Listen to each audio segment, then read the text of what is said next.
All right. Hey, everybody. We are back with season 2 of the Epicenter. It's been a long hiatus or a short hiatus, depending on what you want to call it. But I'm super excited to have this opportunity to take you into season 2, which is going to be an amazing season. And really, I wanted to start this season with just a truly sensational representation of leadership in Asia. She is Indonesia's tech industry pioneer and trailblazer. She's the CEO and founder of a company called Boo Boo. She's an angel investor.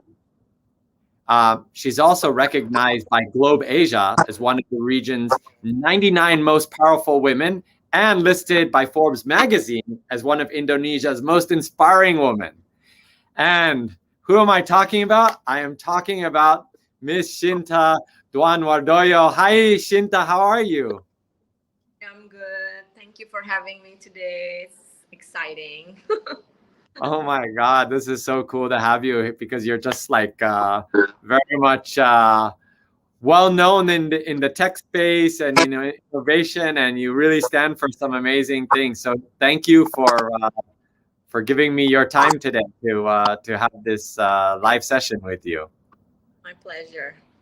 Yeah. Great. So we're going to talk about boosting Startup Indonesia and taking it to the next level, right? And you have actually through your Girls in Tech mentorship, just like some really amazing stuff. So, but before we start, like before you became a trailblazer in what you're doing right now, let's go out on a limb here and probably say that there were not a lot of women venturing into tech.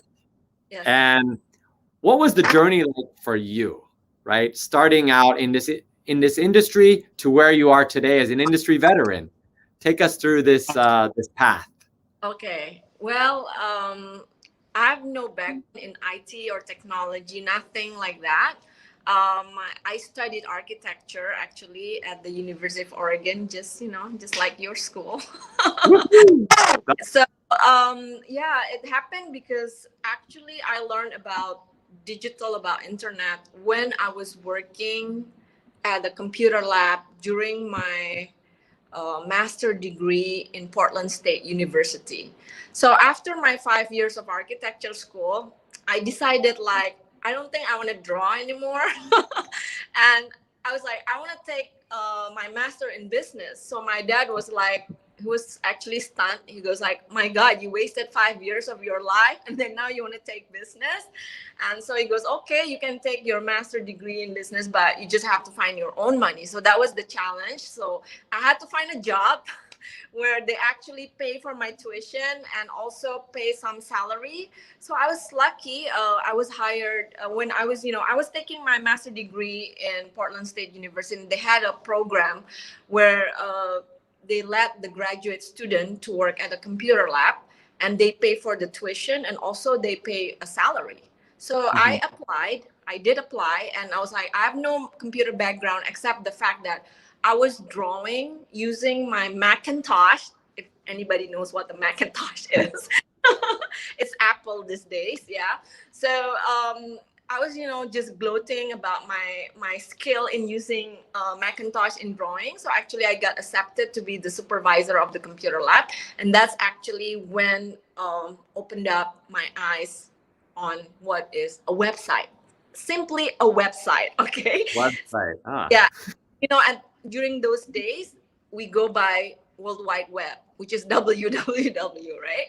So when I saw what you call a website, I was like blown away. I was like, oh my God, this is like a media where, during that year, it was 1995, by the way. And I was like, oh gosh, what is this? Like, it was mind blowing for me at that time. So what happened was, I ended up learning how to create a website by myself through through another website. Okay, so that was the early days of e-learning. By the way, we didn't have the word e-learning, of course, at that time. But imagine I was learning how to create a website through another website. So that was the early days of e-learning, and it made me a believer. I become a believer of the internet. Like, oh my God, there's no way this is going to be something small. This is something it's going to be huge one day. And I just fell in love. Actually, I fell in love with the internet. That's the story. And so after my graduate school, I went back home. I did work for a company for about 1.5 years. I worked for a consultant management company.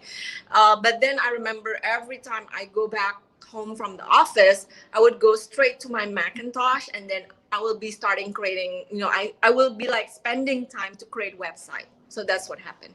Yeah. That is that's a very cool to talk about the interweb or interweb as we used to call it, right? Or still refer to it today when we want to joke about that in the past. Yeah. So I guess I mean you kind of talked about this the internet being a very formative state in your past, like what actually really attracted you to technology. But was there like a moment in history that in your own history or that you feel like compelled you to become a pioneer going into venture capital investment and really just becoming very active in the startup scene? I think it's all because I've been an entrepreneur for 25 years. Like this July, I'm 25 years in the entrepreneurship of the world of technology. So I see it's totally different these days. People can just create a company and be successful in less than 5 years. Well, it took me that long. So I was thinking like if I go in and help companies, in terms of funding, in terms of mentorship, in terms of helping them grow faster, why not? So that's why in early 2011, I became a general partner at the venture capital, that was so early, 2011. There was like only probably like 10 startups, in Indonesia. There's not many startups to begin with. But I think my story's always been too early for everything. I started the company super early. Boo Boo started in 1996. And then early 2000, I started like a number of .com companies that failed. Of course, they failed. Of course, it's early 2000. Who actually, understand what internet is at that time in Indonesia. So my story's been too early. I actually also built one of the early marketplace e-commerce site in Indonesia. It was Telkom-owned company, and I was a CEO for that company. And actually eBay invested to that company, but then it was too early as well. Like in 2009, we were doing e-commerce, and Indonesia was not ready. But because of that early on, I've been doing things too early. I'm like, hey, now I have all this experience. I want to get in and help the young entrepreneurs to actually move faster than what happened to me. So that was actually the backstory why I decided now to become an angel investor as well, and I'm mentoring a number of startups as well. Yeah. That's really cool. And so one of your passions is actually also connecting Indonesia's tech industry and Silicon Valley together, right? And how do you think these connections progressed for you through the year? And what do you think are the most critical things that Indonesia's tech industry can learn from Silicon Valley, but also what can Silicon Valley learn from Indonesia? So in 2015, I start, well, it's not only me, it's me and a couple of my partners who are based in Silicon Valley. We started a non-profit organization called Silicon Valley Asia Technology Alliance. So what we do is actually we help connect Indonesian startups with the Silicon Valley ecosystem. So every year, starting from 2015, every year we bring startup from Indonesia, like maybe 10, like I think the most we did was 12 startups from Indonesia. We brought them for a week in Silicon Valley, and that's where I and my partners, we have like 3 other partners, we opened up our network in Silicon Valley, and we let the startup meet other venture capitals, meet other startups. They get to meet Facebook vice president, they get to meet Apple marketing director. So we use all our network to help open up this connection, and the idea is to bridge that Silicon Valley with Indonesian startup scene. So the idea is for them to get, the Indonesian startup to get inspired, what's happening in Silicon Valley.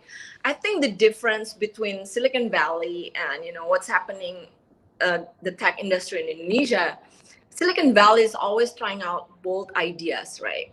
Something new, something's not been done. While here in Indonesia, it's mostly the kind of solutions that the startups are doing are time capsule model, what has worked on the other market, and that's what being implemented here. I think that's the major difference. But on the other hand, I think Silicon Valley can always learn from a country like Indonesia. I mean, like, we're 270 million in population, 17,000 islands. That's even like the worst part. It's like we're scattered 17,000 islands. So that's something like you need to learn from a country like us. Not everybody can survive, entering this country. So those are like, something that we can always exchange between Silicon Valley and Indonesia. And also the fact that Indonesia, probably 2/3 of the country are more on the low tier economic strata. So that's also something not easy to tackle unless you're in the market itself. Yeah. Yeah, and I guess also having this mindset of innovation in tech actually needs to be on mobile, right? Mobile country, that's right. We're mobile. Yeah. So sometimes they talk about cross-platform and mobile, but we're seeing in Southeast Asia, and of course Indonesia being the biggest one, that everything is mobile first and mobile only, right? Yes. So yeah, I think that's great. And so let's move into an area that you're very passionate about, and this is super girls in tech. What drove you to think of this program and inspired you to do this? Being a woman and in the tech industry, in the beginning, I started it because I fell in love with internet, and I was kind of gender blind. I didn't know about, that, tech world is man's world. It was just I came in because I fell in love. But, along the way I see it, like, not many girls are actually interested in entering the STEM world, which is, science, technology, engineering, and math. And so, I'm thinking, like, how do I make more women or more girls to be interested in technology? So that was actually one of the background. And when we talk about gender, gender parity, Indonesia is like can get more GDP boosted because if women are more involved, and we know that with technology, of course, a lot of things can happen faster and more effective. So that's the background why I really want more women to actually be more interested in technology. And the only way to do it is to create more role models. If they see more role models, then they probably wanted to enter to technology. So it's not about like they're not capable. Women are very capable, but in terms of technology, most of them are not interested. They think it's a man's world. So they, like, once they hear technology, like, oh my God, I'm not interested in technology. So the idea of having this Super Girls in Tech, which is an incubation program, it's a 4 months incubation program for university students, women students, of course, that are on their last year. So we only pick on students who are on their last years, because we think that the last year students are the one who's thinking what's next in their career path. So this will start actually only in August. So we haven't started. Something that we will be starting in August. And we always believe that with technology, it could be a catalyst for women to actually improve their own work-life balance, juggling between life, their family, their businesses. So we want to help these women to actually create apps that are meaningful. So we have 4 pillars under Super Girls in Tech. We have health and safety, education, financial inclusion, and career opportunity.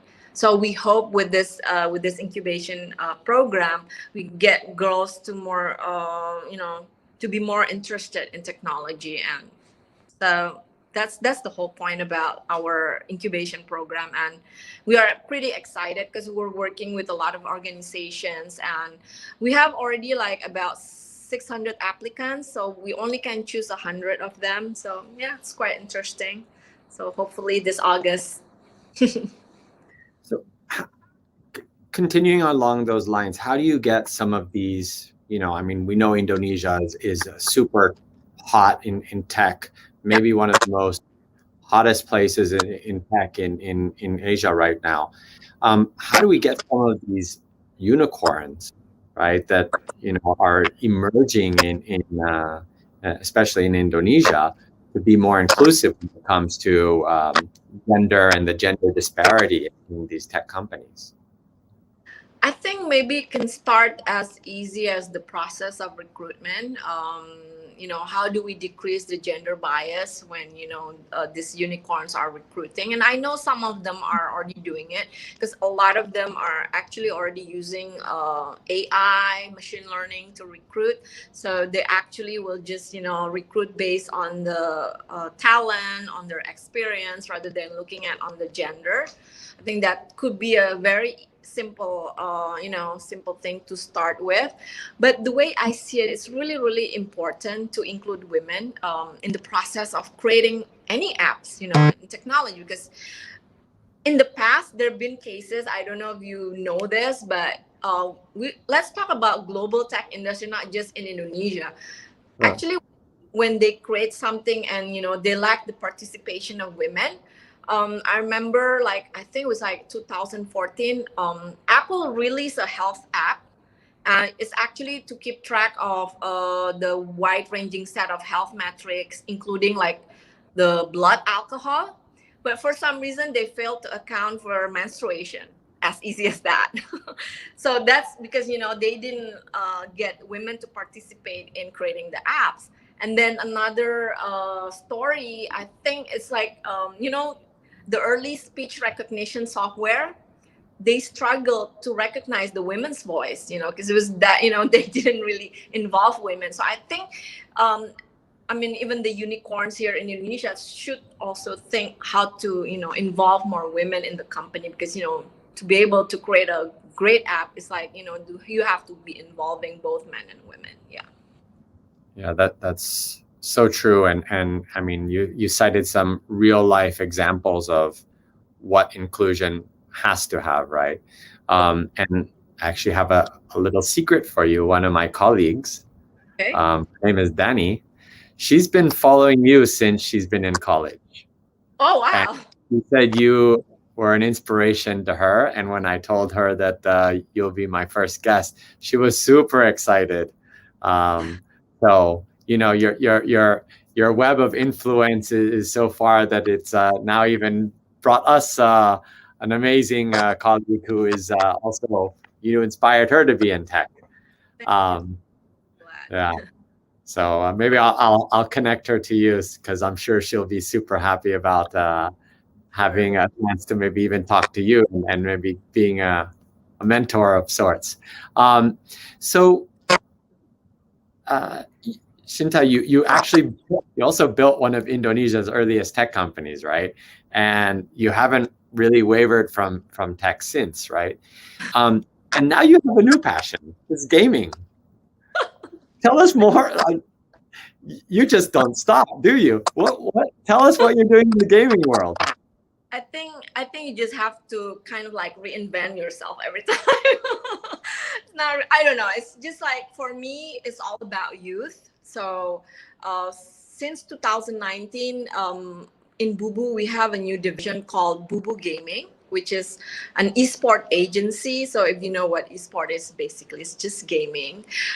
You know why we entered gaming? Because gamers in Indonesia, we have about 120 million gamers. We're not talking about esport in general, but it's more on the gamers, which is, even the casual gamers, I think is being counted on, because we got this data from one of the biggest telco here in Indonesia. And when we have 120 million gamers, like, you just have to get into gaming. Esport is quite like it's quite happening here in Indonesia. I mean, it started probably about 5 years ago. I came in kind of late because, we started in 2019. But when I came in, we came in strong because we created an esport tournament called Bubu Esport Tournament, which is called BEST because BEST is Bubu Esport Tournament. And, what we did was we created both for men and women tournament. So out of that 120 million, 48% are women gamers. 48%. So why aren't they like tournament for women as well? Because every time I go to see esport tournament, all I see are men, only boys. Right. So I said, okay, let's do one for girls. So we did that in 2019. We created a mobile gaming competition. It was PUBG Mobile. And we created for both men, and then we created one for women. Of course, we didn't mix it yet because, it's going to be like tough if we just mix it right away. But, the idea is later on, we want women and men to be able to play in the same tournament. And so what we did was we created this women tournament. And what's make us different as well, we gave the same exact prize pool as the men, which is never happened, even, I don't know, in the world. So usually when there's a women tournament, the prize pool would be only like sometimes 1/10 of what the men are getting. So I said, no, this time we're going to create like equal prize pool. So what happened was, because it was such a big amount of money, a lot of the big, the esport team, they started creating a women team only because they wanted to join our tournament because we have such a big prize pool as well. So we had so much fun in that tournament. We were trending on YouTube, like I think was like number 3 trending on gaming. And we had about 7,000 people came to our live event because it was pre-COVID, so there was no COVID at that time. So we had about 7,000 people came, and we were trending all over YouTube. So it was a great momentum, and also we were telling people that in esport it could be both men and women because it's all about strategy. It has nothing to do with physical, right? So women can also do a lot of strategy, just being focused when you're playing game. And the way I see it, esport has become also some kind of like it's a career path for a lot of people.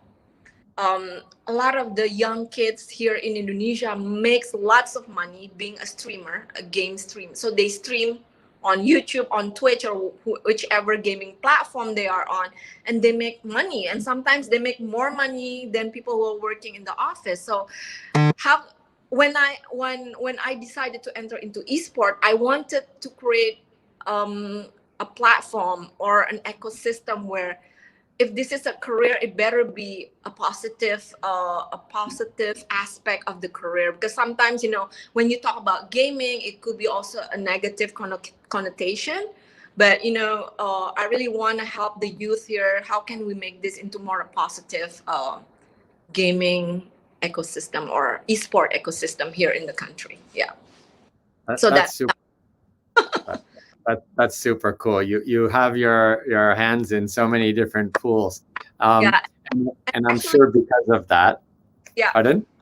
Yes, I actually also invested in a team. So I own a team called Morph Team now. There you go. So you're doing everything, and I'm gonna say you also probably have a lot of good advice that you can share. But maybe what is one piece of advice that you would give a young entrepreneur who may or may not be a young woman who wants to have a career in tech, what would that advice be? I think my advice is always to just execute whichever idea you have as long you're passionate about it. Because I think a lot of time I meet entrepreneurs who comes to me, they just come with an idea, and then they would go, "Hi, I really want you to listen to my idea and tell me what you think about it, but you know what, I'm kind of scared like showing this to anyone, because you know, what if other people copies my idea and like, oh my god, it's just an idea." Like, so I always tell people, hey, you have an idea and you're passionate about it and you believe it, just do it. If it fails, then it fails, and that's just part of the journey. And I always tell all these entrepreneurs that failure is not something bad. It's actually, you have to look at it at a different angle, which is a more positive angle, because through this failure you actually become a better entrepreneur later on. I've failed so many times, like more than 10 times, and all you have to do is just get back up and start doing what you think is the next thing to do, and start believing at what you're doing, and you just don't give up, because that's the formula of being an entrepreneur. You just have to do it, and then if you fail, you get up, and then when you fail again, you get up again. I mean, it's nonstop. Even until you call yourself successful, you'll be failing as well. So just look at it. Your failure is your asset. It's what makes you a better entrepreneur later on. So just look at it at a very positive angle. Then you'll get something positive out of it. That's how I love that. Failure is the best pathway to success, isn't it? Yes, exactly. Oh, this is such an amazing session here. And Shinta, if I may, I love to do a rapid fire questions at the end of the session. Are you up for it? Sure. All right. So if you weren't in tech, what career would you be in now? I'm a fashion designer. My next passion next to tech is fashion, actually. Yes. I see that you're probably going to make the uniforms for your esports team. Oh, I did that already. So when this whole pandemic thing is over, what's the first destination you're going to? I think I'll probably go to the US, because I do have a business in the US with a partner there. So, I want to visit her as well. Yeah. What's the best thing about Indonesia? I think Indonesia is under PR, or it's a hidden gem. Not a lot of people knows about Indonesia, but we're actually one of the most populous country. We have like one of the youngest population, and we're so vibrant in technology at the moment. So yes, we are under PR, but I think it's a hidden gem. Yes. For me, it's sop buntut. Buntut, okay. Yeah, that I guess. Who's the most badass person in history of tech? Oh my God, that's kind of tough question. I mean, like, I have a couple, but Steve Jobs, of course, Apple is one of them. Yeah. And do you have an inspiring person that is living right now that you look up to? Oprah Winfrey. Well, who doesn't love Oprah anyway? And my last question, I couldn't not ask. What's your fondest memory of Eugene, Oregon? This is like very weird. Like, when you ask me about Eugene, I think the first thing that comes to me is China Blue, which is the Chinese restaurant that I eat lunch every other day. I was probably there every other day. Okay. Yeah. I mean, I don't know if it's still around or not, though. I think it's not. I'm not sure. We'll have to organize a trip of Asian U of O alumni to go have lunch there if it is. Cool. That's cool. Yeah, we should do that. Amazing. Thank you, Shinta. This has been so amazing to have you on the show, and really a lot of great advice that you've shared. And I'm sure that probably people are going to reach out to you and want to be more inspired by you as they move into their careers in tech. So thank you. And thank you everybody for joining us today. Bye. Terima kasih.